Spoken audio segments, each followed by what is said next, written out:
This video is proudly sponsored by Sigma Motorsports Lahore. Check description for more information. Bismillahirrahmanirrahim. Assalamu alaikum. Welcome to Bike Mate PK. Gentlemen, I'm at Sigma Motorsports Lahore today. और जो lot अभी मेरे पास खड़ी है इस वक्त जिसके साथ मैं खड़ा हूँ वो है वैलेंटिनो। इसमें बेसिकली यहाँ पे इस वक्त 4 वेरिएंट अवेलेबल है। चौथा जो कि बेसिक है 200 सीसी कैटेगरी वो जो ही आया और वो निकल गया। छोटी लॉट थी, हाथों हाथ ही निकल गया। अभी एक और लॉट पेंडिंग है, वो कुछ दिनों में अवेलेबल हो जाएगी। तो जो ही वो आती है तो उसका भी रिव्यू लेके हम हाज़िर होंगे आपके पास। तो अभी जो हमारे पास बाइक्स खड़े हैं मैं उनका आपको इंट्रोडक्शन कराता चलूँ। ये हमारे पास है 250 सीसी इस वक्त खड़ा है, साथ है हमारे पास 350R और ये है हमारे पास 400। अगर हम इनकी स्पेसिफिकेशंस की बात करें तो इनमें इंजन, सबसे पहले एक छोटी सी बात मैं स्टार्ट करने से पहले आपको बताना चाहूँगा कि अक्सर लोग जो ही वैलेंटिनो का नाम आता है तो एक बैक ऑफ द माइंड उनका आता है यार चाइनीज़ प्रोडक्ट है, और चाइनीज़ प्रोडक्ट है तो ख़राब होगी। अक्सर हमें कमेंट्स ऐसे मिलते हैं कि ये चीप प्लास्टिक होता है, ये होता है, एंड ऑल दैट। असल में मैं आपको छोटी सी एक मिसाल देता हूँ। जब हम मैं जिम की अक्सर मिसाल देता हूँ, जब हम जिम कर रहे होते हैं तो सबसे मुश्किल पार्ट होता है हमारा थाइस का, और अक्सर लोग रिफ्रेन करते हैं थाइस बनाने से क्योंकि सबसे डिफ़िकल्ट पार्ट है बनाने के लिए। तो वो ये कहते हैं कि यार थाइस ना बनाओ, आपके टेस्टिकल्स छोटे हो जाएंगे। अजीब एक फजूल किस्म की मिथ होती है जो ऐसे लोग करते हैं, ये लूज़र्स ऐसी बातें करते हैं। अब जो चाइनीज़ बाइक की मुखालफत कर रहे हैं या ऐसी बाइक्स की मुखालफत कर रहे हैं, number 1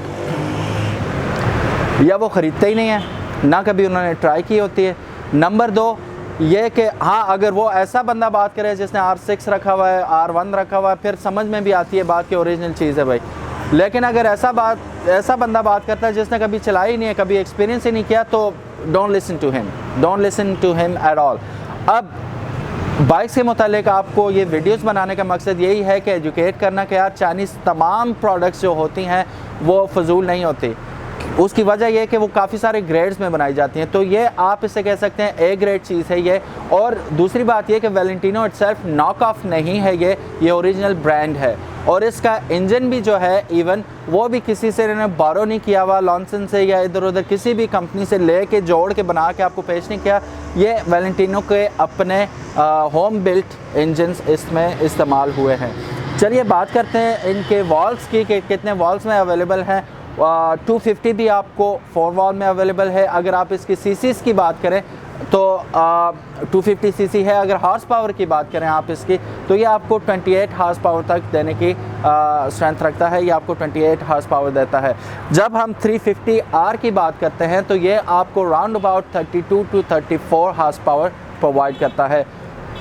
biggest of them all 400 CC ये आपको देता है 8 वॉल्व्स के साथ। ये आपको 40 हॉर्स पावर प्रोवाइड करता है। अगर हम इनकी बिल्ड क्वालिटी की बात करें तो बहुत स्टडी चीज़ है। लाइक आई सेड, आप इवन R3 यूज़ करते हैं, R6 यूज़ करते हैं, वो भी मेड ऑफ प्लास्टिक ही होते हैं, फेयरिंग्स वगैरह ये वो। तो इसमें कोई किसी को स्केप्टिकल होने की ज़रूरत नहीं है कि ये मटेरियल कैसा होगा। बहुत ज़बरदस्त मटेरियल है, बहुत स्ट्रॉन्ग और रिजिड मटेरियल है इसका। किसी भी बाइक में सबसे इम्पॉर्टेंट चीज़ होती है उसका इंजन, कि वो कितना अच्छा परफॉर्म करता है और क्या क्या आपको उसमें चीज़ें प्रोवाइड की जाती हैं। लाइक आई सेड, मैं आपको ऑलरेडी बता चुका हूँ कितने हॉर्स पावर ये प्रोवाइड कर रहा है आपको, कितने वॉल्व हैं ये। और दूसरी बात ये, सबसे बेहतरीन चीज़ जो सेलिंग पॉइंट है पाकिस्तान के अंदर, वो 2 चीज़ें होती हैं। एक उसकी हॉर्स पावर कितनी है और एक वो साउंड कैसा करता है। साउंड बेसिकली डिपेंड करता है, आई मीन सिंगल सिलेंडर है तो कम ही। अब शायद मैंने आपको बताया नहीं है, ये डुअल सिलेंडर हमारे पास बाइक खड़ा है यहाँ पे, तो डुअल सिलेंडर से आप बहुत अच्छी साउंड एक्सपेक्ट कर सकते हैं। चाइनीज़ और लोकल बाइक्स अगर कामयाब हैं, इट मीन्स कि वो परफॉर्म भी कर रहे हैं छोटे लेवल पे। सिमिलरली बड़े लेवल पे आप इन्हें R3 के साथ तो या R6 या किसी भी ब्रांडेड उनके साथ आप इनको कंपेयर नहीं कर सकते। लेकिन जो नॉक ऑफ आपके पास ऑलरेडी बाइक्स हैं यहाँ पे, चाइनीज़ हो गए दूसरे तीसरे, उनके साथ आप खड़ा करें तो you would really feel a big difference in it, in terms of performance, in terms of build quality and all that. But I think enough said. आगे चल आपको एक्सपीरियंस बताते हैं कि कैसा चलता है। सबसे पहले हम आपको इसका सुनाते हैं साउंड नोट। चलिए जी 400 के हम साउंड सुन लेते हैं।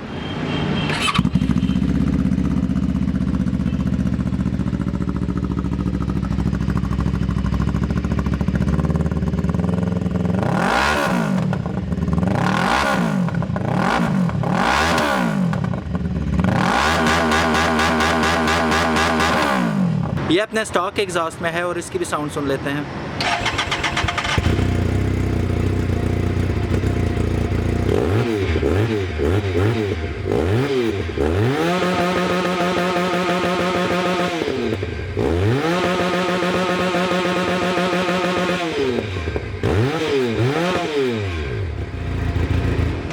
आप देख सकते हैं कि इसके स्टॉक एग्जॉस्ट के साथ भी काफ़ी थ्रोटी और स्पोर्टी साउंड है इसकी। डुअल सिलेंडर है and it does the job pretty well. बढ़ते हैं 350R की जानिब और इसमें M4 का एग्जॉस्ट ऑलरेडी इंस्टॉल्ड है। इसकी साउंड भी सुन लेते हैं।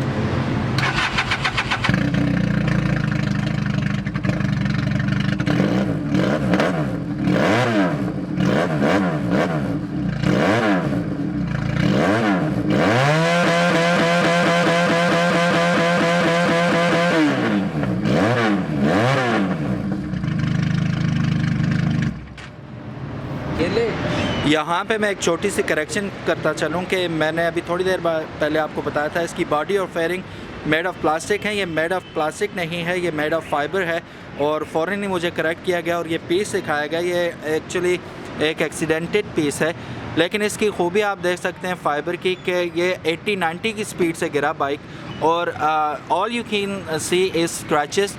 अगर आप इसकी बैक साइड पे देखें तो आपको एक क्रैक भी नज़र नहीं आता। तो this is the beauty of fibre. Plastic होता है वो अपने वज़न से ही टूट जाएगा, लेकिन fibre it can take a lot of beating. As you can see कोई डेंट नहीं पड़ा इसमें, कुछ भी नहीं है, जस्ट माइनर स्क्रैचेस हैं जो ऑब्वियसली अगर कोई भी बाइक इतनी स्पीड में गिरता है और वो रगड़ खाता है रोड के साथ तो स्क्रैचेस मस्ट हैं, वो भी पेंट पे हुआ। बाकी क्रैक्स की अगर बात की जाए तो नो क्रैक्स एट ऑल। इसकी बैक साइड भी आप देख सकते हैं।